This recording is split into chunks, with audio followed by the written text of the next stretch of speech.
ஏற்கனவே அரசு நிகழ்ச்சிகளில் நிகழ்ச்சி நிறைவுற்றவுடன் ரவீந்திரநாத் தாகூர் அவர்களின் தேசிய கீதம் இசைக்கப்படுகிறது. அதுவே நம்முடைய தேசிய பற்றுக்கு அடையாளம் என்கிற அடிப்படையில் அது நடைமுறையில் இருந்து வருகிறது. இந்த நிலையில்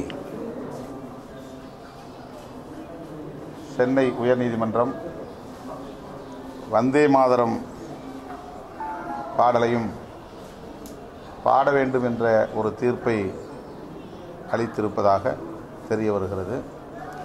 கட்டாயமில்லை என்று சொல்லிக்கொண்டே அதை பாட வேண்டும் என்கிற ஒரு தீர்ப்பை வழங்கியிருப்பது அதிர்ச்சி அளிக்கிறது. மீண்டும் இந்திய தேசத்தின் பன்மைத்துவத்திற்கு எதிரான நடவடிக்கையாக இது அமையும். கட்டாயமில்லை என்று சொன்னதால் இதற்கு மேல் அதில் நான் கருத்து சொல்ல விரும்பவில்லை. நீட் தேர்வு விலக்கு குறித்து இதுவரையில் மத்திய அரசு எந்த முடிவையும் எடுக்கவில்லை என்பது தமிழக மாணவர்களின் எதிர்காலத்தை கேள்விக்குறியாக்கியிருக்கிறது. அடுத்து என்ன செய்வதென்று தெரியாமல் மருத்துவக் கல்வி படிப்பதற்காக தேர்வு எழுதியவர்கள் காத்து கிடக்கிறார்கள். 27ஆம் தேதி இது தொடர்பாக திராவிட முன்னேற்றக் கழகம் தமிழகம் தழுவிய அளவில் அனைத்து மாவட்ட தலைநகரங்களிலும் மனித சங்கிலி போராட்டத்திற்கு ஏற்பாடு செய்திருக்கிறது. தோழமை கட்சிகளுக்கு அழைப்பு விடுத்திருக்கிறது.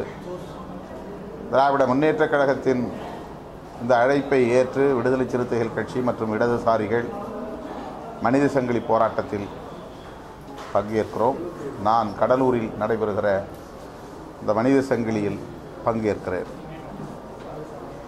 இந்திய அரசு உடனடியாக இதற்கு ஒரு முடிவை எடுக்க வேண்டும். தமிழக மக்களின் உணர்வுகளை மதிக்கிற வகையில் தமிழக அரசு நிறைவேற்றியிருக்கிற சட்டங்களை ஏற்று ஒப்புதல் அளிக்கிற வகையில் முடிவெடுக்க வேண்டும். புதிதாக குடியரசுத் தலைவராக பொறுப்பேற்று இருக்கக்கூடிய மேதகு ராம்நாத் கோவிந்த் அவர்கள் இந்த 2 சட்டங்களுக்கும் ஒப்புதல் அளிப்பார் என்று நம்புகிறோம். தொடர்ந்து தமிழக அமைச்சர்கள் சரி, முதலமைச்சர் எல்லாருமே தொடர்ச்சியாக நீட் தேர்வுக்காக பிரதமர் பேசியிருக்கிறார். ஆனால் இருந்த போதும் எந்த ஒரு நடவடிக்கை எடுத்த மாதிரி அல்ல. ஆகஸ்டுக்குள்ளாகவே இந்த MBBS இடங்கள் எல்லாம் நிரப்பப்பட வேண்டும் இருக்கிறது. ஆனால் அதுக்கான காலச்சூழல் ரொம்ப குறைவாகவே இருக்கிறது. தமிழக அரசை பொறுத்தவரையில் இந்த சட்டங்களை நிறைவேற்றியது, பின்னர் மத்திய அரசிடம் இதை சமர்ப்பித்தது, ஒரு முறைக்கு இருமுறை பிரதமரை சந்தித்து முறையிட்டிருப்பது பாராட்டுதலுக்குரியது. ஆனால் மத்திய அரசு வேண்டுமென்றே அந்த நிறைவேற்றப்பட்ட சட்ட மசோதாக்களை கூட இன்னும் உள்துறை அமைச்சகத்திலிருந்து குடியரசுத் தலைவர் மாளிகைக்கே அனுப்பி வைக்கவில்லை என்ற அதிர்ச்சி தரும் தகவல்கள் வந்து கொண்டிருக்கின்றன. மத்திய அமைச்சர் ஒருவரே அது எங்கே இருக்கிறது என்று தெரியவில்லை என்று தமிழகத்திற்கு வந்தபோது சொன்னதாக தெரிகிறது. ஆக மத்திய அரசு தமிழர்களின் உணர்வுகளை அவமதிக்கிறது, ஒரு பொருட்டாக எடுத்துக்கொள்ளவில்லை என்பது வேதனை அளிக்கிறது. பிரதமர் அவர்கள் உடனடியாக இதில் ஒரு நல்ல முடிவை எடுக்க வேண்டும் என்று வற்புறுத்துகிறார். பொறியியல் கலந்தாய்வு நடைபெற்றுக் கொண்டிருக்கு. இந்த நிலையில நீட் தேர்வு எழுதிய மாணவர்களும் இந்த பொறியியல் கலந்தாய்வுல தேர்வு செய்யறாங்க, இடங்களை தேர்வு செய்யறாங்க. அவர்கள் பொறியியல் நீட் தேர்வு கிடைச்ச உடனே அங்கே நான் போயிடுறப்ப இந்த இடங்கள் காலியாக தான் வைப்போம்னு சொல்லி தமிழக அரசோட கொள்கை முடிவாக வச்சிருக்காங்க. இப்போ அண்ணா பல்கலைக்கழகத்தில் 50 சீட் இருக்குன்னா அது 6 பேர் போயிட்டாங்கன்னா அந்த 6 சீட்டும் ஒரு ஆண்டு காலத்துக்கு அப்படியே வச்சிருப்போம், காலியாக தான் இருக்கும் அப்படின்றாங்க. இது அரசோட கொள்கை முடிவுன்றாங்க. இதுக்கு என்ன நடவடிக்கை எடுக்கணும்னு கேட்குறீங்க? இல்லை, நீட் தேர்வு தொடர்பாக மத்திய அரசு இன்னும் முடிவெடுக்காததால் வருகிற ஒரு குளறுபடி இது. இதற்கு எந்த தீர்வையும் நாம் சொல்ல முடியாது. ஆகவே மத்திய அரசு தான் உடனடியாக விரைவாக இது குறித்து ஒரு முடிவெடுக்க வேண்டும். அப்படி முடிவெடுத்து விட்டால் மருத்துவக் கல்லூரியில் சேருகிற மாணவர்கள் முன்கூட்டியே சேர்ந்து விடுவார்கள். அவர்கள் பொறியியல் கலந்தாய்வில் பங்கேற்க வேண்டிய தேவை ஏற்பட்டிருக்காது. ஆனால் இப்போது அந்த குளறுபடி, அந்த குழப்பம் ஏற்படுவதற்கு மத்திய அரசின் தாமதமான மெத்தனமான போக்குதான் காரணம் என்று மீண்டும் மத்திய அரசின் இந்த போக்கை நாம் கண்டிக்க வேண்டியிருக்கிறது.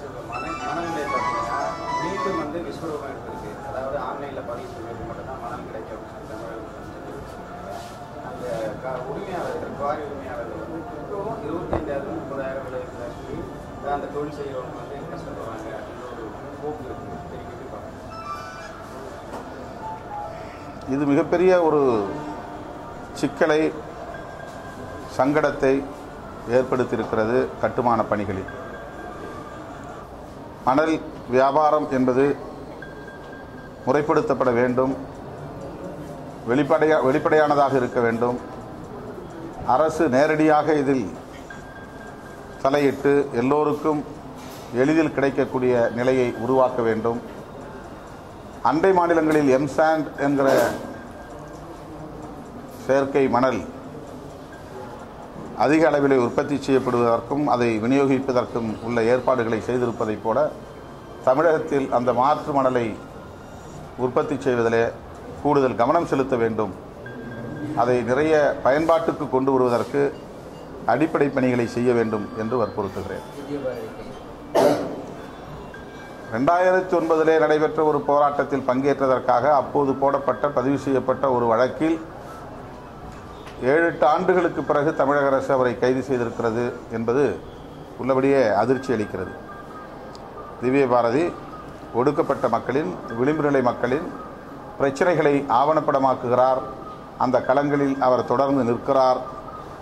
ஆட்சி நிர்வாகத்தை எதிர்த்து, ஆட்சி கட்டமைப்புகளை எதிர்த்து தொடர்ந்து அவர் குரல் கொடுத்து வருகிற ஒரு செயற்பாட்டாளராக இருக்கிறார் என்பதனால் அவர் மீது இந்த ஒடுக்குமுறை ஏவப்படுகிறதோ என்ற அச்சத்தை ஏற்படுத்தியிருக்கிறது.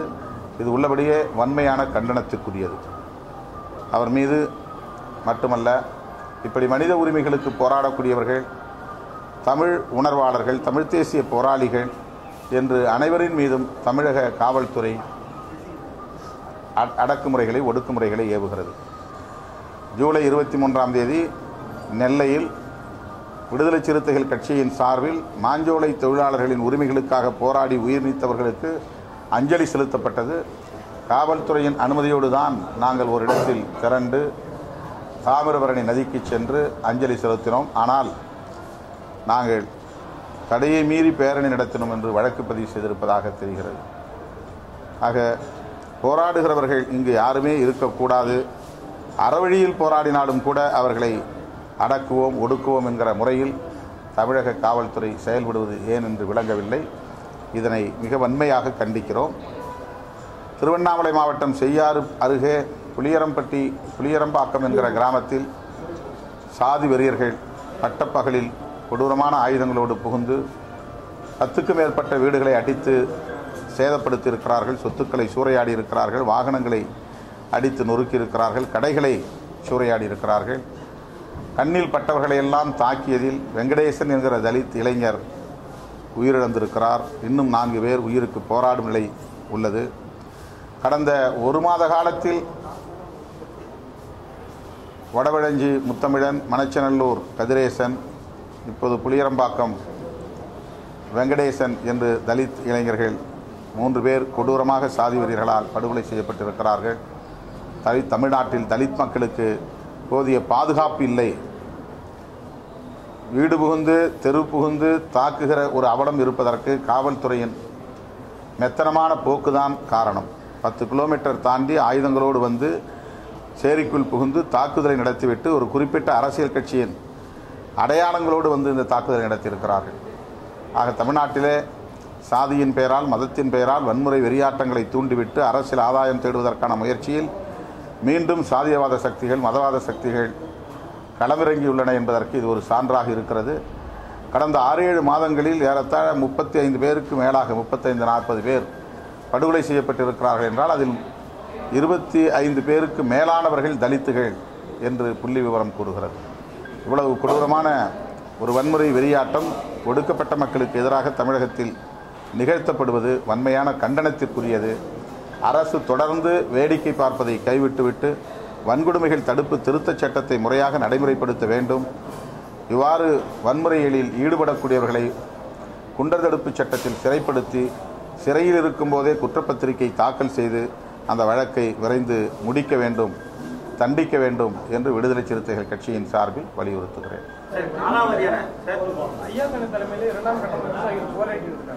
ஐயா தனக்கு கொலை மிரட்டல் வரதா குற்றம் சாட்டியிருக்காரு. இந்த கொலை மிரட்டல் ஹெச்ராஜா அவருடைய தூண்டுதலின் பேரால் வரதா குற்றம் சாட்டியிருக்காரு. நண்பர் எச் ராஜா அவர்கள் எல்லோருக்கும் மிரட்டல் விடுகிறார், எல்லோரையும் கடுமையாக விமர்சிக்கிறார். அவருக்கு என்ன ஆனது என்று தெரியவில்லை. காலாவதியான டோல்கேட்லாம் வந்து அடியாட்களை வச்சு வந்து பொதுமக்களிட வசூலிக்கிறதா ஒரு குற்றச்சாட்டு பண்ணிருக்காங்க. இது எப்படி நீங்க பாருங்க? 3 நிமிடங்கள் மேல அந்த சுங்க கட்டணம் காத்திருந்து அவர் கட்டணம் செலுத்த வேண்டாம் என்று இருக்கக்கூடிய சூழ்நிலையில ஒரு சட்ட விதியே இருக்கும்போது இது போன்ற நிகழ்வுகள் எல்லாம் குறிப்பா வந்து செங்கல்பட்டு முன்னாடி பர்னூர் டோல்கேட்ல வந்து 2 மாதங்களுக்கு முன்பாக கூட ஒரு சண்டை ஏற்பட்டு காலாவதியான சுங்கச்சாவடிகள் தமிழ்நாட்டில் மட்டுமல்ல இந்தியா முழுவதும் ஏராளமான சுங்கச்சாவடிகள் இப்படி இயங்கிக் கொண்டிருக்கின்றன. இது அரசியல்வாதிகளுக்கும் அதிகாரிகளுக்கும் அந்த ஒப்பந்ததாரர்களுக்கும் இடையில் இருக்கிற ஒரு ரகசிய ஒப்பந்தத்தின் அடிப்படையில் இயங்கிக் கொண்டிருக்கின்றன. இது ஆட்சியாளர்களுக்கு மிக நன்றாக தெரியும். ஆனாலும் அதில் வரக்கூடிய வருமானத்தின் அடிப்படையில் இப்படிப்பட்ட ஒரு சட்டவிரோத நடவடிக்கைகளில் தொடர்ந்து ஈடுபட்டு வருகிறார்கள். மக்கள் இதில் விழிப்பாக இருந்து அறவழியில் போராட வேண்டும்.